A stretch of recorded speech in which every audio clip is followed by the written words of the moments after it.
Next panelists, first the chair, Charlotte Holloway from Tech UK, Jamie Bartlett from Demos, Malcolm Harbour CBE, and Chris Francis from SAP. And you will notice there are only 4 chairs, so we'll have to play a game of musical chairs, and I'll vacate the stage whilst they're on.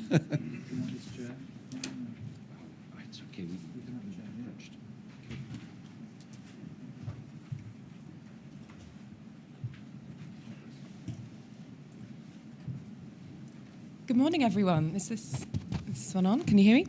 Good morning, everyone. Thank you very much to the UK-IGF for inviting what is, I think, a fantastic topic for Plenary One. I've already been told there's likely to be lots of questions in the audience. We have an absolutely fantastic panel here this morning.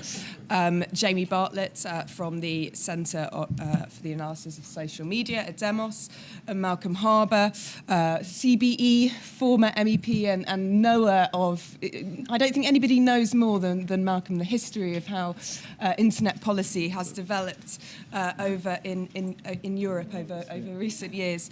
And Chris Francis, Director of Government Relations at SAP, German enterprise software firm, doing lots of things, very interesting story for a German firm with such a big presence in the UK as well, but I'm sure you will tell us more about that as well, Chris.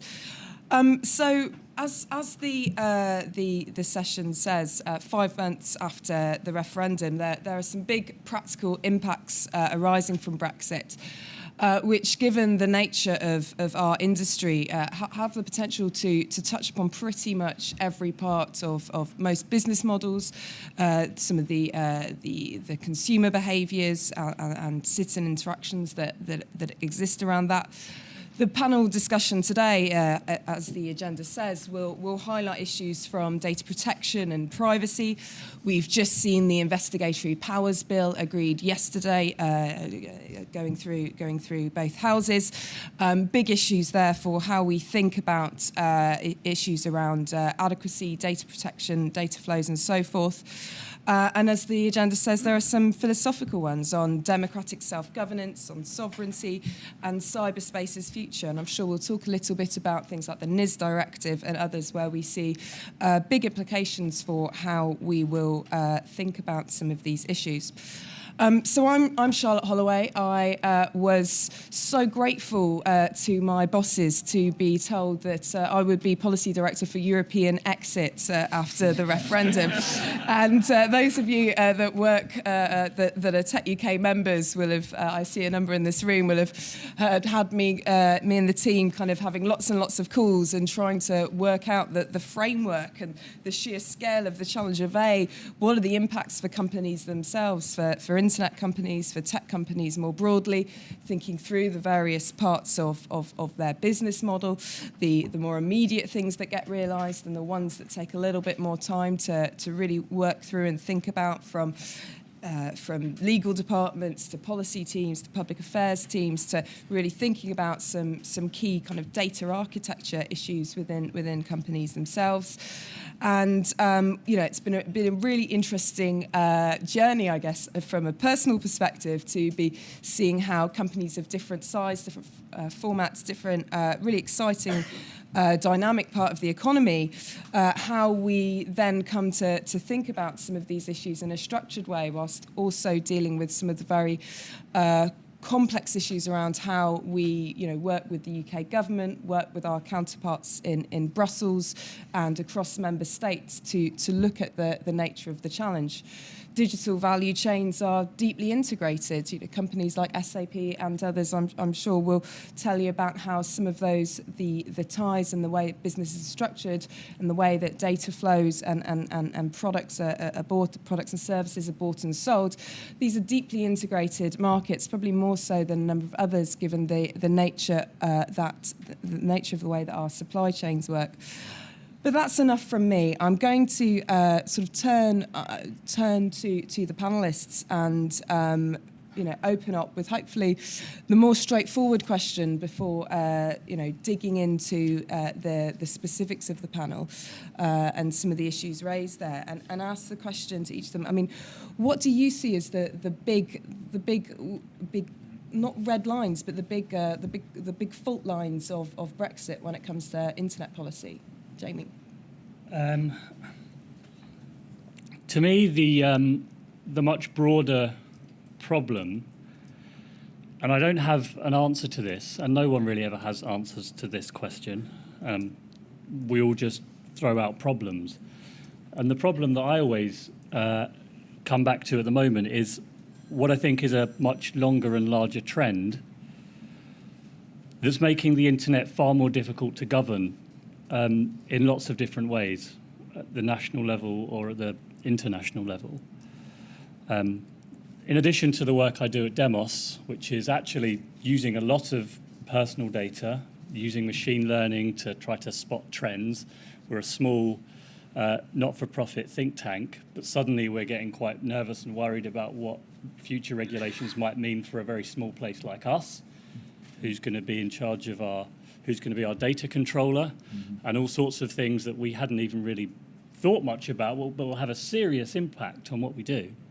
In addition to that, I recently published a book called The Darknet about trends in encryption, trends in privacy, and the increasing way in which I think people are going to look for ways of avoiding, whether it's companies or individuals, avoiding all sorts of different regulations. I think it's going to get the spread of encryption, the spread of uncensorable networks, the spread of impossible to shut down websites, the spread, and this is a very big problem over the last couple of years, of stolen personal information being readily available on hundreds of different sites to hundreds of different buyers is only going to get worse, or better, depending on what your interests are. And I think that's going to create some very, very serious problems indeed for any type of regulation relating to personal information or privacy. And there may be there's going to be a lot of people who are going to be quite happy about this. Brexit is one thing. Donald Trump, of course, is the other fairly recent event. And Donald Trump, in some respects, is the kind of person that the privacy activists have been warning you about. The people are building all these networks and impossible to shut down sites and freely available open source encryption to hide themselves because they're worried that one day someone might come into power that doesn't respect personal privacy in the way that they expect them to.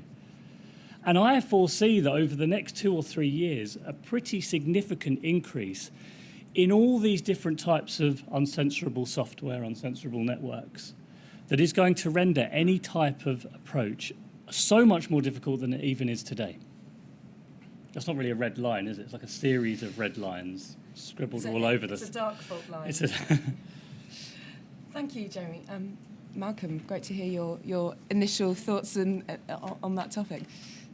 Well, thank you, Charlotte.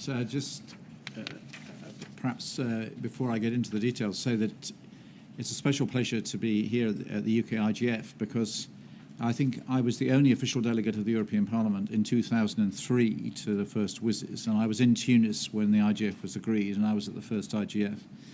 And I remember also being at the ICANN board meeting in public in Paris, where all the GTLDs were agreed. So in my more recent work for the last 5 years as chairing the Internal Market Committee, I didn't really have time to engage in that, but it's still been something that I followed very closely.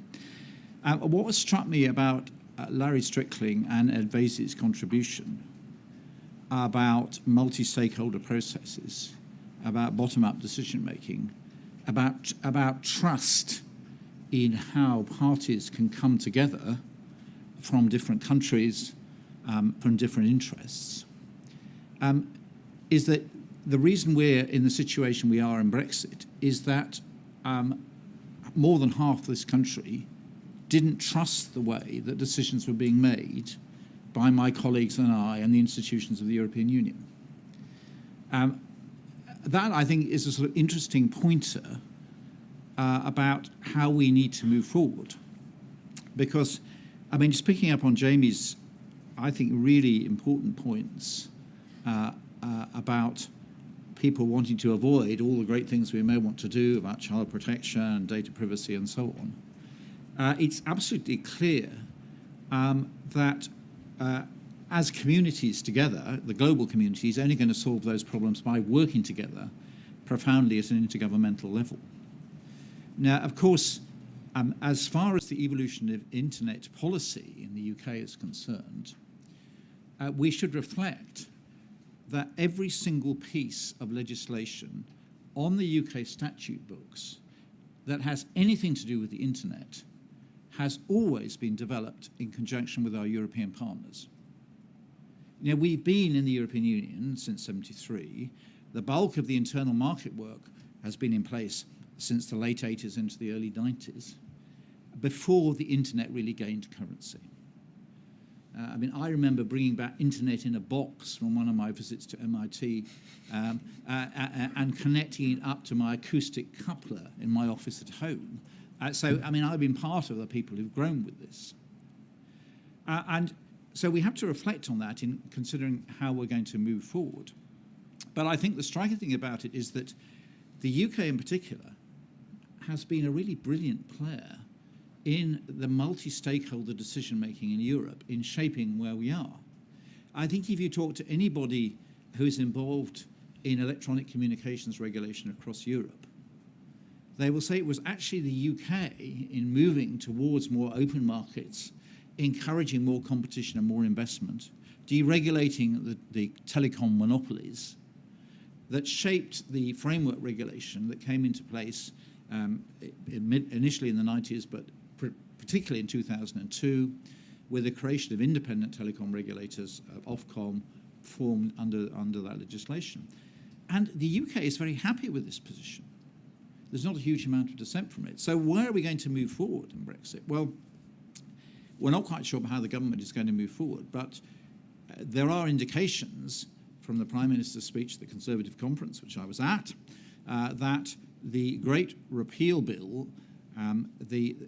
where we dissolve the European Communities Act, is going to actually write back into UK legislation all the existing, I use the European term acquis, that will probably be banned shortly, but all the acquis that we've developed over the years will come into British law. Now the question is, how are we going to nurture and look after it from then on?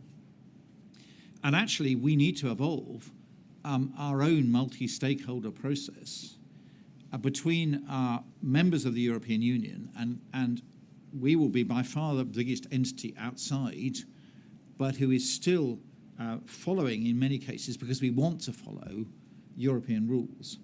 And those new terms of engagement, I think, we are going to have to rethink those. Because the real issue is not that we may want to keep that legislation.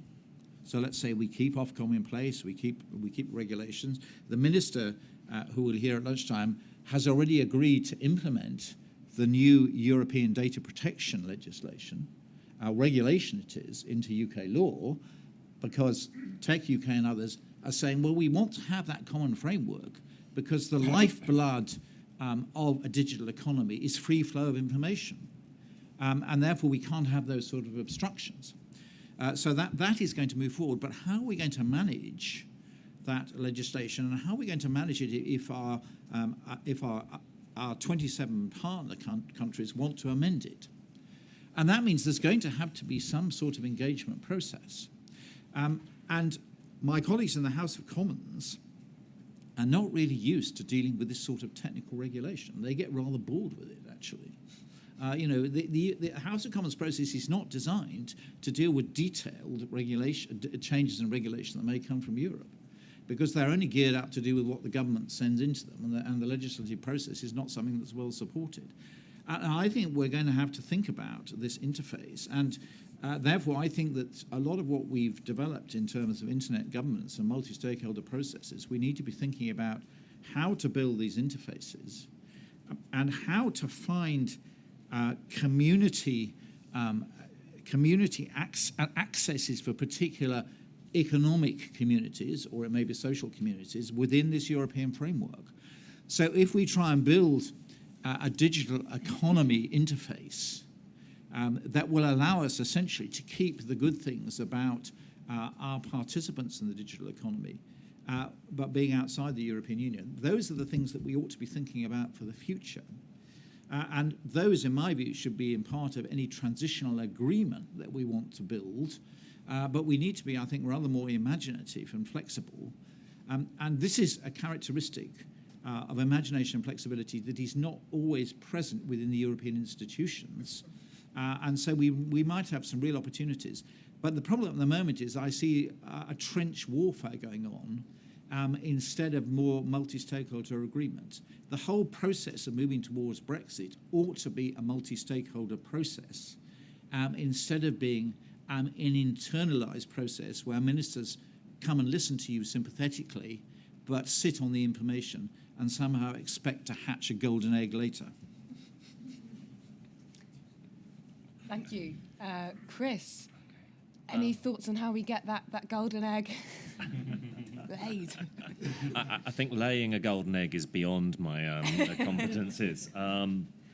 If I may, I will try and go through a few issues to answer your question, Charlotte, on the red lines, because I think the thing that I come from, and first of all, probably, just to answer the question, why is SAP up here talking to you?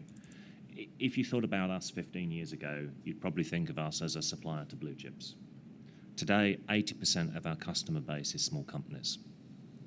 And this leads me, and when I was trying to work out what to say, I thought of the quote that you may know from the science fiction writer William Gibson. The future is already here, just unevenly distributed. And I was trying to put that in context, and I was thinking about how much the internet and the things the internet enables in the business-to-business space that affects you. And in particular, you can do this for somebody that's never used the internet. It has already changed your world. The amount of trade flows that occur that are internet-enabled or use the internet technology maybe more appropriately are immense. They dwarf often the consumer space. The world has been replumbed and rewired. To give you some idea of the scale of this, we run an operation called the Business Networks, which is a trading platform at the moment with 2 million companies on that. That is 2 million companies generate $1 trillion of annual trade. In order for that to work, you need a few things. You need the legal compliance. You need security, data protection. That needs to work. That will then operate in the context often of trade agreements. At that level, that's all legalistic. Then over the top of that, you have the trust and competition issues of what I might term data governance, where you're dealing with people you trust and you have to create a trusted environment. Now, all of those three things have to work. They not only have to work in isolation, they have to work with everybody else's solution as well. And if we start interfering with those and the number of combinations that you might have in a network of 2 million companies, is not beyond computation, but it's certainly beyond what you could hold in your calculator. The costs involved in changing that and top-down top-down intervention in those processes can have quite severe repercussions. And it's not just, as I say, this our understanding of the internet as we use it as a consumer, and often where the political thoughts go when we use the internet. It's actually everything that uses it underneath. Your utilities, your trade, the shop round the corner having what you want in stock. We don't actually, by and large, go on the internet to import things cross-border ourselves because of all the business-to-business operations that work so fluidly. It's not a criticism of either role; they both have their place. But just to put that in context, so those become the red lines. And I think where the UK has both some really influential global leaders both in the corporate world and in the political world. But also, we also should be sometimes maybe a little humble. We do have the UK's productivity gap. We aren't always as brilliant as exploiting these opportunities and these technologies as we think. We know that's not the only part of the productivity gap, but it is one of the elements in play. So we not only have to consider the international arrangements in that, we also have to work out how we generate the governance and policies and what I would term the permissive and accountable approaches to allow our own innovation to, in some cases, trade in the world, in other cases, to catch up. Great, thank you. I think that's a fantastic quote, Chris. That, the future is already here, just unevenly distributed. But to put it a different way, the future is already here, but policymakers and the struggles that we have in looking at how we shape some of the new frameworks, be it around artificial intelligence, smart cities, new Internet of Things, other types of technologies that are coming live and new applications all the time. These have been posing massive policy challenges for UK, European policymakers alike. You only have to look at the front pages or listen to the Today programme pretty much every day to see some manifestation of that. So when we bring in the Brexit dynamic, this becomes a uniquely challenging exercise, which we will now go through. Malcolm's point about the Great Repeal Bill, I think, is one well made. Malcolm and I were on a panel yesterday where it was mentioned and that there will need to be about between 2,000 and 3,000 statutory instruments laid to Parliament. It's not just the bill, it's the actual instruments to do all the bits. And the internet policy components of that will no doubt make up a considerable part of that. How do you see a sort of world in which internet policy is able to move forward at the same time as this divorce happens, in a sense? How do you reconcile that when it comes to, say, data or cybersecurity's classic example? How will we be able to deal with these very specific core regulatory issues when it comes to the fundamental things that prop up the internet around trust, around data flows, around consumer confidence and best practice? Well, I have a feeling we'll be sitting here having a similar debate in 10 years' time, and we just won't, we'll never really be able to keep on top of it. My suspicion is that a lot of the regulations that are currently planned to come in or are being discussed are really about how business looks at the moment and not so much maybe how business will look in 10 years' time. And I would like to see the government work out how a data regulation is going to work in a couple of instances that would really sort of comfort me that it might work better, which is, for example, the one person in their bedroom who doesn't know anything about privacy or anything about the regulations, who decides to create some startup company using an encrypted cloud network based overseas, selling stuff to somebody else and other people who live in another country outside of the European Union. What are we going to do about that type of person, that type of setup? Because I think there's going to be a lot more of that. And secondly, what about companies that exist purely as virtual companies? So most of you are probably familiar with the cryptocurrency Bitcoin. Many of you are probably increasingly hearing about blockchain as a type of software that allows for uncensorable databases, ad-only databases that are on distributed computers around the world.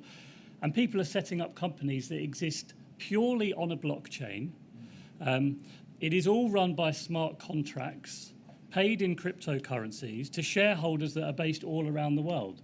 It's not based in any particular country.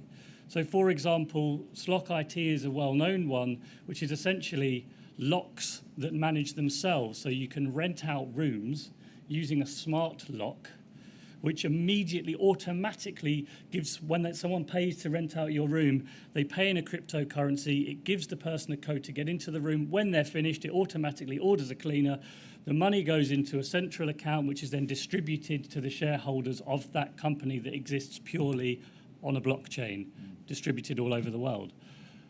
This could very well be the kind of companies of the future of 10 years' time. And what on earth, how are we going to deal with that? And I would love to see, at least as a thought experiment, how the regulations that we set up today might be in position to deal with those types of companies of the future, because the change is happening very, very quickly. Thank you. Malcolm. Well, I did refer to it a bit earlier about the fact that it's quite clear that we're going to have to find ways of better international cooperation in all these areas. I didn't move into the areas about revenue and tax and so on, which are politically very salient now. But again, even within the European Union, we still haven't found ways of dealing with accounting rules and profit shares and transfers of profit by things like intellectual, property levies and those sort of things. This is why our continued engagement with the European decision-making process, it seems to me to be absolutely fundamental, because we cannot be. We may decide to be outside the European Union, but we cannot absent ourselves from what will inevitably be a continuing and more global multi-stakeholder process. Some would argue that maybe the European Union is, some of my more Eurosceptic colleagues will say, well, we're just putting the first block to make the European Union processes redundant. But in a way, we can encourage those sort of changes to be made. But as far as the immediate future is concerned, we remain in the European Union until we trigger the exit clause, and it's really important that we continue to work around the table, and ministers and MEPs and others are doing that. As I said, I think the most significant decision that's been made recently, which I think hopefully indicates the direction of the government's pragmatic thinking about this, is the fact that we made the decision to implement a unified data protection regulation in Europe. Now, you may agree it's too rigid, you may agree it's not particularly workable, but it has been agreed by all member states. There's going to be a new, tougher regulatory environment. We're going to upgrade the Information Commission's office to be part of a European network. And if we're going to continue to sign up to that, our Commissioner's office needs to be linked into the European Data Controllers Network.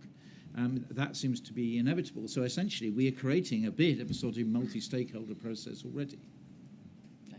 Yeah, and I may not subscribe to all of the nuances you put forward, but I think it does highlight that any solution has to work in a coordinated framework. I think, generally the customer is somewhere, the supplier is somewhere, the company is incorporated somewhere. Now, those may be widely spread. You may be dealing with data flows coming from multiple different sources. And I think we will see much more of this in the spaces which are less obvious sometimes. Call it what you like, the Internet of Things, Industry 4.0, future factories, connected devices, the horrible phrase servicization of manufacturing, the even more horrible phase, the appification rather than webification. Even as I say it, that goes too far as an abuse of language. Just put these on after. Thumbs down. Sorry, the tweet mentality, But these things will mean that we need a coordinated solution. And I think one of my worries is some of the political debates about what's workable as a coordinated solution have dropped down the agenda, particularly when we're talking about, particularly coming back to the European context, the number of open portfolios that make up the digital single market is very large. And you start thinking about what works. You've got the more bottom-up approaches of mutual recognition, country of origin principles. You've got the more top-down approaches of supranational bodies. I think we're going to have to work very hard to think about which supranational bodies the UK wishes to engage with. Some, like the European Data Protection Board, would be high up on the agenda. There are others, such as unitary patents. So that those debates will have to be had irregardless of which exit model we take. And we cannot be siloed. We cannot be isolated, because otherwise all of these things that the internet delivers to us, which actually bring widespread benefits, start actually affecting negatively our productivity, which is already under threat in the UK. I think, really interesting points. On the GDPR point, we at Tech UK kind of welcome the Secretary of State committing to opt into the GDPR, which will kick in over the course of which Article 50 is triggered. So we'll have to be. I just to you. I think it's an important point about opt-in and opt-out. We were integral to making that decision. So essentially, we've sustained our support for the regulation. Essentially, the opt-in, opt-out issue will be part of the new interfaces going forward. And Mrs. May is a past master of this. She did this with all the security and justice legislation.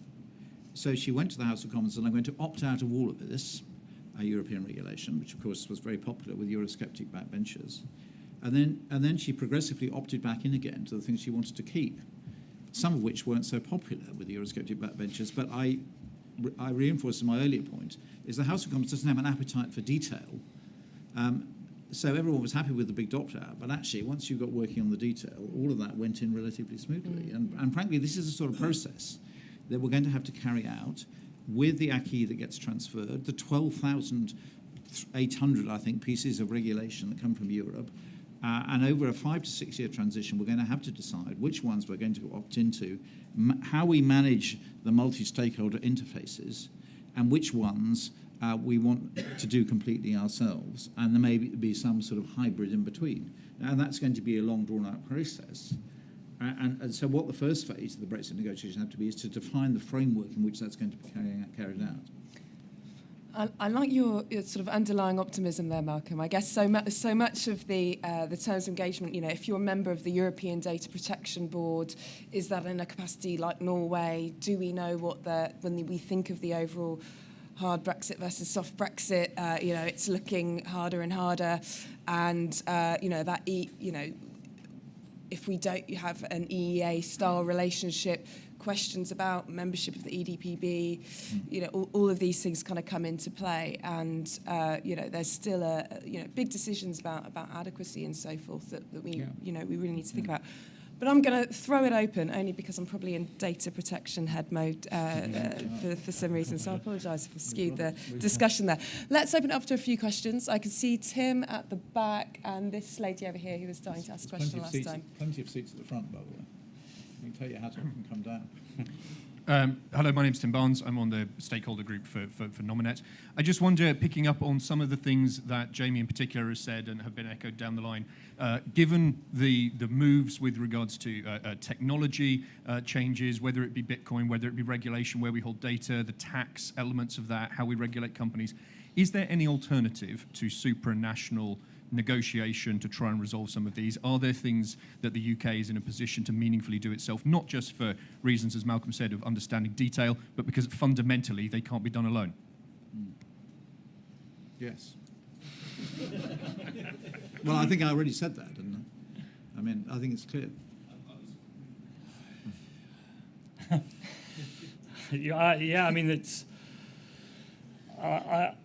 It's my suspicion and my hunch is that yes, it has to be done at the supranational level. I can't imagine how. That's the great problem with it.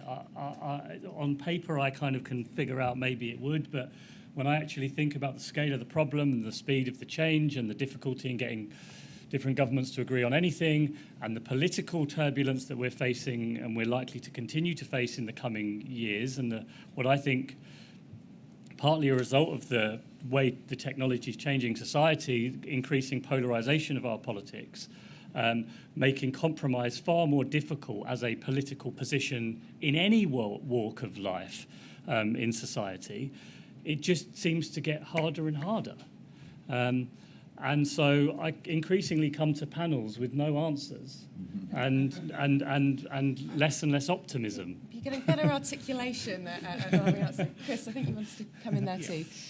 I mean, first of all, I think, don't lose sight of supranational might also mean peer-to-peer. It doesn't necessarily mean a new body or process.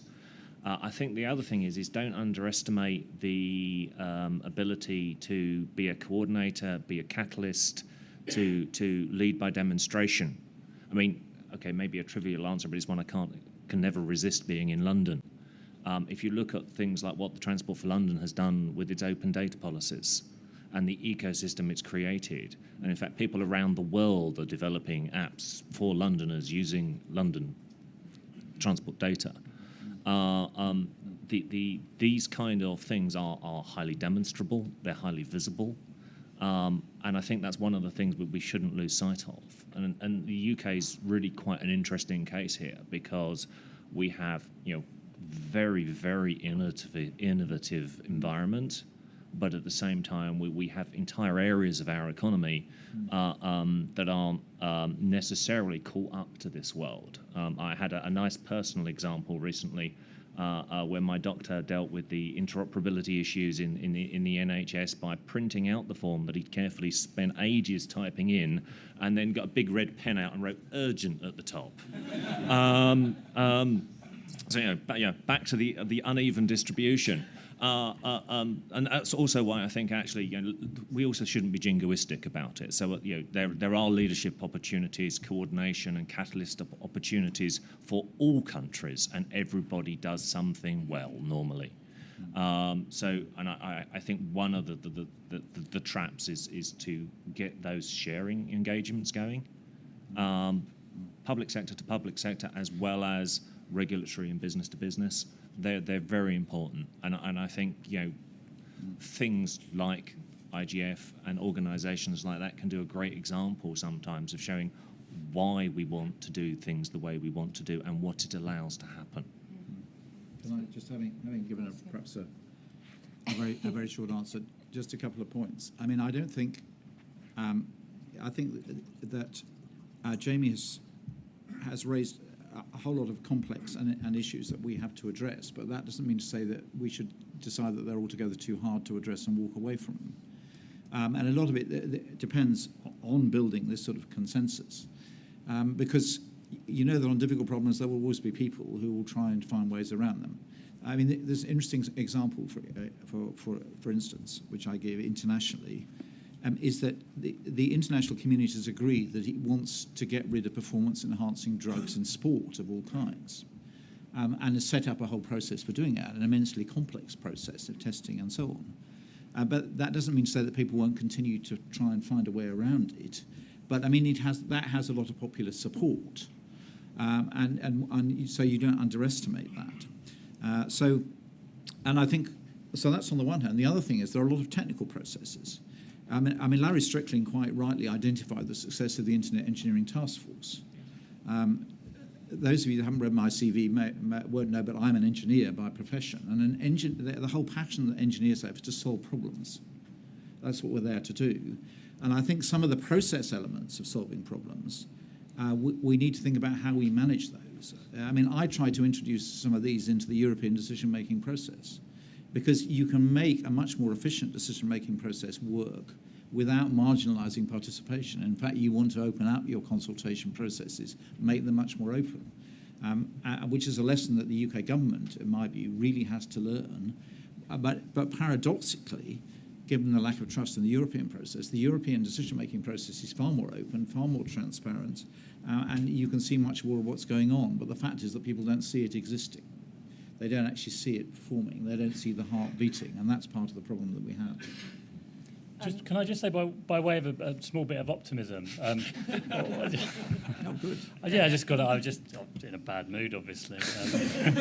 There's also going to be, of course, lots of great opportunities for new companies who are looking for ways to work within the new environment. So, data portability companies, data controller training companies, and so on and so on.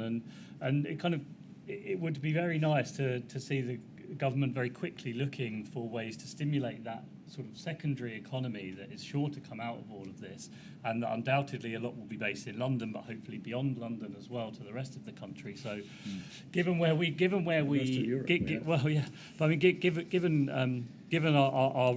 role in technology startups in Europe, we're obviously also in a brilliant place to lead on all of that stuff too.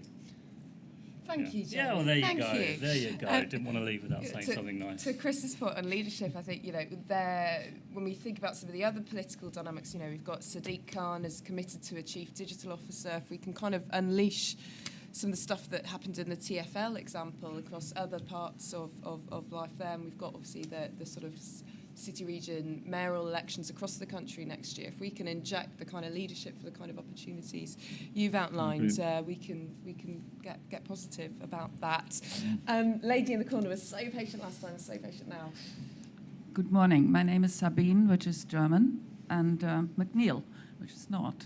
And I'm an absolute passionate member of Tech UK, where I have recently attended the event on supercharging the digital economy and was most inspired by the CEO of Nokia. And I asked him what is his influence over the government. Because what emerged this morning to me is that it's all about governance versus government. I'd like to follow your optimism, Malcolm. As a grey geek, I used to diagnose software at CERN in Geneva. I took a petition about forced adoptions to Brussels. I have experience with lots of MEPs who've confirmed exactly what you've said, that the European decision-making process is better than any of the national governments around. In terms of solution, and to raise your optimism, Jamie, as well, what I'd like to propose, especially as a solution in terms of communication, is that every single face-to-face event that anybody organizes is followed by an online forum, so that everybody has the same kind of common denominator of familiarity and common ground on which they stand in terms of issues being addressed. Because often enough, I've organized meetings at the House of Lords and the House of Commons. I'm very familiar with the information communication processes in groups. And now in Brexit particularly, and especially in comparison with America, and I was really grateful that you pointed out some of the cultural differences between the UK and the US. The wisdom, the long-term wisdom of thinking, of European thinking, and for me Europe does include the UK, it's absolutely critical at this point. So I very much hope, in terms of question, I hope that you can address what kind of bodies of accountability are you thinking of setting up? What redress does anybody have who has been or is likely to suffer from any face-to-face issue? In my view, it's not about regulations on paper. We have to enter the digital screen age. We are beyond papers. I've helped Crown Commercial Services to design digital bidding because they are stuck in the world of documents. So this is where I really welcome. Accountability and redress in this new world. What do you think, panelists? How do we overcome some of those issues? He's the digital billing man. This is where he's software. Well, actually, I mean, there are a couple of issues in there that are quite timely to pick out on. I mean, first of all, according to the UK's better regulation policies, a formal consultation takes 3 months. And then that's just to have the question asked and allow you time to answer it. And there are reasons for that. It can take a very long time to come up with a coordinated response on a big contentious issue in a trade association, as we know well, don't we, Charlotte? So some of those are not going to work when we're under time pressure and when we're under a 2-year exit procedure. So the engagement strategy has to have some rethink. Now, I can't resist, as Malcolm mentioned, IETF, and we've talked about other processes, the consensus-driven processes in the standards world, remind me of something that actually the Government Digital Service did, which I always thought was an undersung example. When they wanted commentary on adoption of standards in government. They set up their own online consultation process. And two things were about it. You could use that to put your comments in public. And unlike any other consultation process I'd ever been involved with, it allowed you to comment on other people's contribution on that system, from a simple yes, I like it, through to detailed responses. So it created an online debate, which was amazingly powerful. And then some miracles happened, by the way. As well as that, people from the private sector and standards bodies putting their comments in, other government departments actually responded in public on that platform. So there are experiments and solutions out there, but I would absolutely agree that we're going to face some really challenging times about how to engage. We have the debate about, there will be no on-running commentary, but at the same time, we do have to have questions asked and engagement with industry. We do have to have some of those in private. We do have to have some of those in public. But it was really challenging times, and I think we're going to face the fact that we haven't actually adopted at scale those kind of techniques anywhere near like we should have done, and we're going to need to do that really quite quickly. Can I? Of course. I think that the IONA transition process has got some really interesting lessons, because essentially that was part of that whole process, the way that was structured, which is what I said earlier. For me, there's a real opportunity with going forward with a new relationship we're going to have to construct, to think about how we can use technology and other things to design better policy interfaces. And this has been an issue anyway within the European Union for policymakers, because you're dealing with a much more heterogeneous community of countries and capabilities than you were pre-2004 now. And part of the problem policymakers make is that if you introduce more complex legislative solutions, that some countries simply can't deal with them, or they don't have the infrastructure to deal with them, and we're not getting proper feedback from that. And you can argue that's also happens with more sort of community-based solutions, as our chairman said in her opening remarks. So I think that, as I said, I think we need to start exercising a bit of imagination. And even though I was absolutely, you might imagine, I campaigned against Brexit, I think I now have to look for opportunities from that to try and see what we can change. Yes, imagination, yes. And so let's be imaginative as well about who we get involved in trying to solve some of these problems. Some of the people that I spoke to while I was doing my darknet research, these people are unbelievably smart and interesting and innovative and creative. This sort of quasi-criminal space that I'm not suggesting that they're going to come in and solve these problems, but what I mean is there might actually be some really interesting solutions to some of these issues in places you don't expect, and maybe we can bring in some different people to get involved in that. And on that point, demographic change, I think, is one of the other big things that's going to make a difference. And I increasingly place more faith in that. 10 or 15 years' time, the millennials are going to be running the show. I think we're going to have a Secretary of State for the Internet, and we're going to have a lot of very different opinions about what the Internet is and the role it plays in society at the very highest levels of journalism and politics and all the other important cultural positions in society. And that is going to affect quite a big but very gradual change that might be far more significant than the policy tweaks and changes that we try to make now. I think that's a really good point. That's lifted my spirits.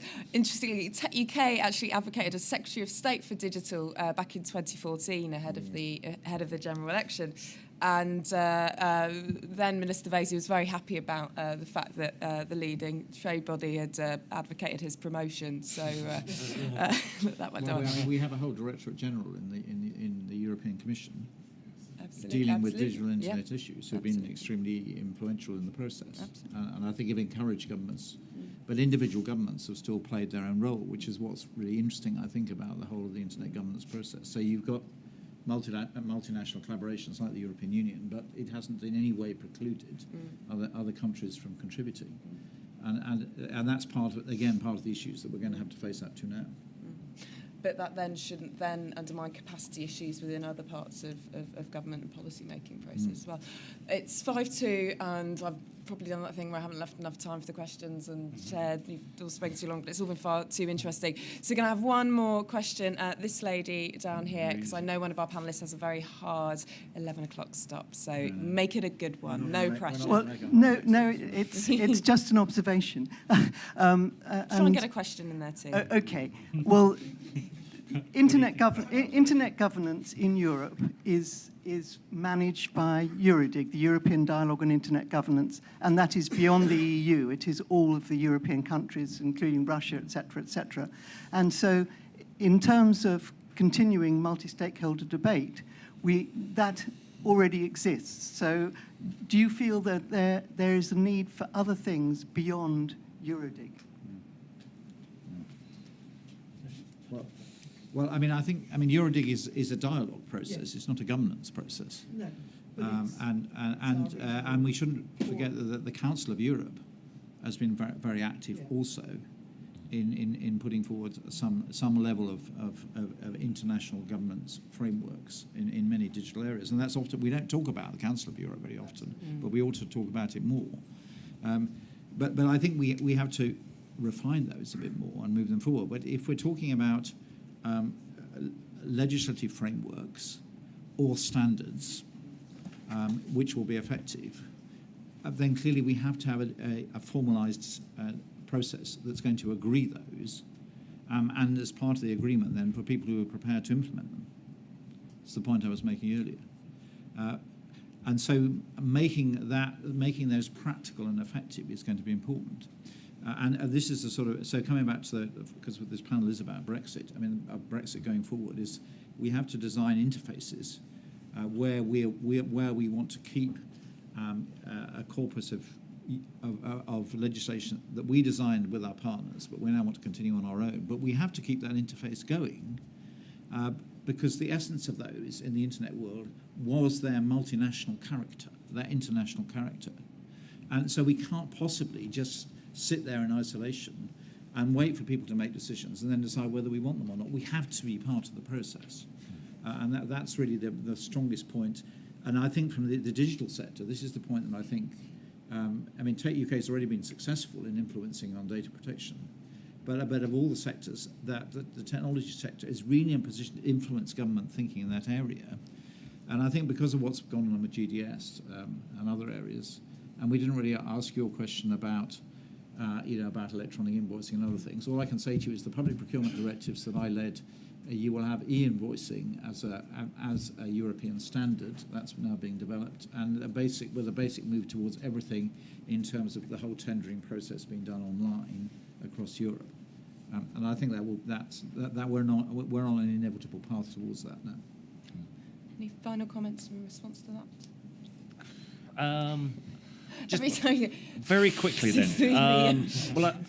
I think one of the characteristics of development of the internet has been this sometimes creative, sometimes not so creative tension between bottom up, what works is what's done, versus some of the top down intergovernmental approaches that we're now seeing emerging. Just to highlight, some of the bodies that we deal with, we talk about the IETF, W3C, have absolutely transformed the way we do standards in the world. We have the de jure standards bodies, the 3 European standards organisations. We have everything that comes down from ITU and IET. But in this space, we have something like 200 fora and consortia, global-facing standards consortia that have the backing of the people involved and the people implementing their work, and that has been probably more influential. And we are now going through the process of them building up liaisons and gradually working out how they work, both with the formal standards bodies, but also how those standards through the multi-stakeholder platform in Europe can become recognised and worked. We've got the Open Standards Board in the UK. All these things are emerging and operating. So there is this actually, recognise what works, and work out how to grow it. And that's been, that has been a success story for the internet. And I think some of that thinking needs to emerge in this before we mustn't make some of these issues, highly academic, highly generic debates that we sometimes get about regulation and data without putting it in the formal context. And we're seeing, that also operating now as we go through in some of these areas where moving away from some of the very generic debates into, well, what does it mean in this sector, in this vertical? What things do I need to make contracts and markets work in this specific space? Because actually, we've got almost too many choices already of how to do things. So that kind of thinking is also really important. Thanks, Chris. I'm aware that we've passed the 11 o'clock mark, so I'm going to attempt a short summary of some of the themes that we will quickly exit. If not, so I'll make it a hard, quick exit for this session.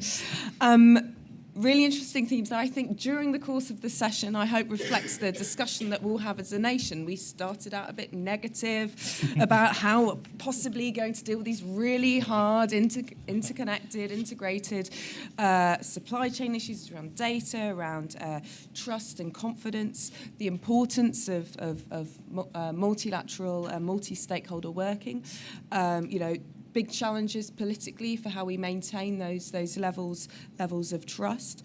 I was particularly struck by Jamie's positivity around where we can design better policy interfaces.